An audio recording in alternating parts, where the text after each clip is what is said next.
महिंद्रा थार वर्तमान में देश की सबसे ज्यादा बिकने वाली ऑफ रोड एसयूवी है। इस एसयूवी के लिए 1 साल से ज्यादा वेटिंग रहती है। थार की डिमांड भारत ही नहीं बल्कि दुनिया भर में है। लेकिन क्या आप जानते हैं कि आज जिस थार पर दुनिया का दिल आया है उसे पहली बार सेना के लिए बनाया गया था। इस थार को ऐसे जंग के मैदान में तोप और हथियार ले जाने के लिए इस्तेमाल करते थे जहां ट्रक तक नहीं पहुंच पाती थी। महिंद्रा थार को ये सफर काफी दिलचस्प है। 1939 और 1945 के बीच दूसरा विश्व युद्ध लड़ा गया। इसी दौरान महिंद्रा थार के अस्तित्व में आने की शुरुआत हुई थी। दरअसल अमेरिका को जंग के मैदान में सस्ता, छोटा और मजबूत वाहन की जरूरत थी। इन जरूरतों को पूरा करने के लिए अमेरिका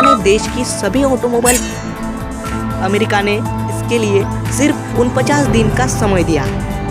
इतने कम समय में सिर्फ एक कंपनी वेंटनम ही मॉडल तैयार कर पाई, लेकिन वेंटनम उस वक्त बहुत छोटी कंपनी थी और सेना की मांग के हिसाब से प्रोडक्शन नहीं कर पाती थी। इसलिए अमेरिका ने दूसरी कंपनी विलियम्स ओवरलैंड डिजाइन को वेंटनम के डिजाइन के साथ वाहन तैयार करने का ऑर्डर दिया। विलियम्स ओवरलैंड ने जो वाहन तैयार किया उसका नाम जीप रखा गया। ये किसी भी तरह के उबड़ खाबड़ रास्तों पर चल सकती थी।